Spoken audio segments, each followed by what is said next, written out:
আজকে আমি আটা দিয়ে একদম নতুন ধরনের একটা নাস্তা বা টিফিন রেসিপি শেয়ার করব, যেটা তৈরি করতে সময়, উপকরণ, পরিশ্রম তিনটেই খুবই কম লাগবে।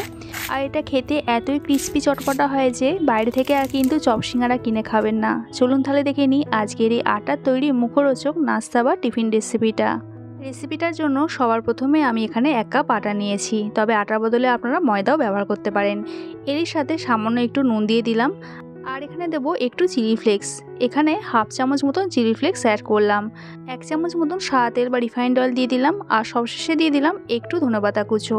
এবার সব উপকরণগুলো শুকনো অবস্থাতেই আটার সাথে খুব ভালো করে মেখে নিতে হবে। সব কিছু খুব ভালো করে মিক্স করা হয়ে গেলে এখান থেকে একটু আটা আমি বাটিতে করে তুলে রাখবো।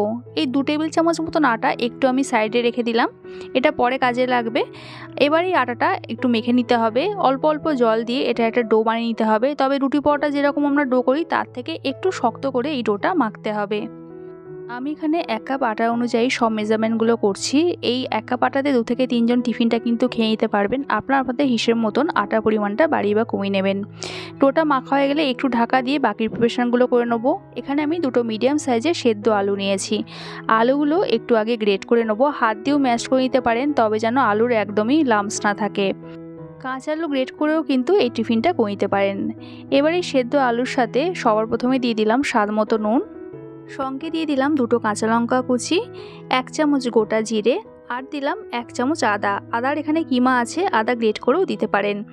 সবশেষে এখানে দিয়ে দিলাম 1 চামচ জিরে গুঁড়ো, নর্মাল জিরে গুঁড়ো, ভাজা জিরে গুঁড়ো নয়। চাইলে এখানে আপনারা চাট মশলা কিংবা ম্যাগি মশলাও দিতে পারেন, আরও চটপটা হবে স্বাদে। তো আলুটা এখানে সব কিছুর সাথে ভালো করে মাখা হয়ে গেছে। এবার অপরদিকে যে আমি আটাটা তুলে রেখেছিলাম সেখানে দিয়ে দেবো 1 চামচ সাদা তিল। আর এবার মিক্স করে নেওয়ার পর এখানে অল্প অল্প জল দিয়ে এটা একটা ব্যাটার বানিয়ে নেব। খুব একটা পাতলা ব্যাটার হবে না, একটু ঘন মতন ব্যাটার হবে।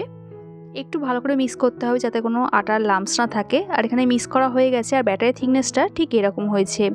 অপরদিকে ডোটা দেখে নেব, ডোটা এতক্ষণে রেস্টে ছিল, আরও একটু সফট মতন হয়ে গেছে। আগেই বলেছি আটার ডোটা একটু শক্ত করে মাখতে হবে, তবে এই রেসিপিটা একটু ক্রাঞ্চি ভাব আসবে ভালো। এবার এই লেচিটা একটু শুকনো আটা দিয়ে বেলে নেবো। এই রুটির আকারেই বেলে নেবো, যেহেতু লেচিটা বড় তাই রুটিটাও বড় আকৃতির হবে। রুটি যেরকম থিকনেস হয় ঠিক সেরকমই কিন্তু বেলে নিতে হবে, একটু বড় আকৃতির রুটিটা হবে। আর এখানে রুটিটা বেলা হয়ে গেছে, আর রুটির থিকনেসটা ঠিক এরকম হয়েছে। এবার এই রুটির ওপরে একটু টমেটো সস দিয়ে দিলাম, আপনারা টমেটো কেচাপ বা পিৎজা সসও দিতে পারেন। সসটা চামচেস দিয়ে এরকম একটু স্প্রেড করে দিতে হবে যাতে পুরো রুটিটা কভার হয়ে যায়। আর সসটা দেওয়া হয়ে গেলে আলুর পুরটা এরকমভাবে দিয়ে দেবো। এরকম একটু আলাদা আলাদাভাবে দেবেন, তাহলে স্প্রেড করতে সুবিধা হবে। এক জায়গায় দিলে স্প্রেড করতে একটু অসুবিধা হবে, ঠিকঠাক হবে না। তো সসের মতনই আলুর পুরটা ভালোভাবে স্প্রেড করে দিতে হবে যাতে রুটির ওপরে আলুর একটা লেয়ার তৈরি হয়ে যায়। এবার এই আলুর লেয়ারের উপরে একটু ধনেপাতা কুচো দিয়ে দেবো, আর সবশেষে এর ওপরে একটু পেঁয়াজ কুচো দিয়ে দেবো। যদি আপনারা এই টিফিনটা নিরামিষ খেতে চান তাহলে পেঁয়াজটা স্কিপ করতে পারেন, পেঁয়াজ না দিয়েও কিন্তু টিফিনটা দারুণ লাগবে খেতে। তো এবার এটা একটু রোল রোল করে মুড়ে নিতে হবে। আর কীভাবে করছি দেখুন, যখন এই একটা একটা করে পার্ট রোল করবেন একটু টাইটলি করবেন যাতে ভেতরে কোনো এয়ার বাবলস না থাকে, আর এটা তাহলে খুলে যাবে না। তো এইভাবে সেট হয়ে যাওয়ার পর আমি এটা আরও একবার একটু বেলে নিলাম। যত এটা পাতলা হবে তত একটু ক্রিস্পি মুচমুচে হবে। আলতো হাতে এটা একটু এরকম বেলে নিতে হবে, তবে সাবধানে বেলবেন যাতে পুরটা ভেতর থেকে বেরিয়ে না আসে। এরপর একটা ছুরি দিয়ে এটা এরকম পিস পিস আকারে কেটে নেবো। আপনারা আপনাদের পছন্দ মতন আকারে বা ছোটো বা বড়ো সাইজে কাটতে পারেন, আমি এইভাবে কেটে দেখাচ্ছি। তবে এইভাবে কাটলে কিন্তু সুবিধা হবে ফ্রাই করতে। একটা নিয়ে আপনাদের দেখিয়ে দিচ্ছি, দেখুন ভেতরটা কতটা সুন্দর হয়েছে, পুরোপুরি ঠাসা। এবার আটার যে ব্যাটারটা তৈরি করেছিলাম তার মধ্যে এটা ডিপ করে নিতে হবে, মানে একবার এরকম একটু কোট করে নিতে হবে, জাস্ট একবার কোট করে নিলেই হবে। এরপর এগুলো ফ্রাই করে নিতে হবে। আমি এখানে শ্যালো ফ্রাই করছি, তবে আপনারা ডিপ ফ্রাইও করতে পারেন। সাদা তেল বা রিফাইন্ড অয়েল নিয়েছি ভাজার জন্য, আর তেলটা মিডিয়াম গরম হতে হবে। মিডিয়াম গরম হয়ে যাওয়ার পরে এগুলো একটা একটা করে দিয়ে দিতে হবে, একসাথে সবগুলো দিতে যাবে না, তাহলে উল্টাতে পাল্টাতে অসুবিধা হবে।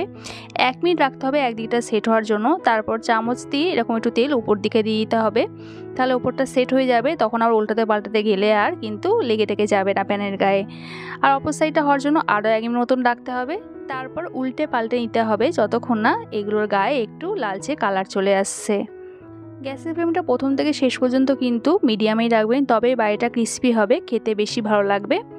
আর দুদিকটা সেট হয়ে যাওয়ার পর কিন্তু একদিকটা বেশিক্ষণের জন্য রাখবেন না, 10-15 মিনিট অন্তর অন্তরে কিন্তু এরকম উল্টে পাল্টে দিতে হবে। আর যখন এইগুলোর গায়ে এইরকম লালচে কালার চলে আসবে তখন বুঝবেন এগুলো রেডি হয়ে গেছে।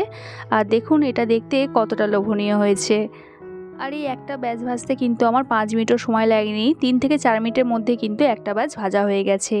তাহলে দেখতে পেলেন 1 কাপ আটা আর সামান্য কটা উপকরণ দিয়ে ঝটপট কত সহজে একটা মুখরোচক নাস্তা বা টিফিন তৈরি হয়ে গেল, যেটা বাইরেটা ঠিক এইরকম ক্রিস্পি হয় আর ভেতরটা ভীষণই সফট।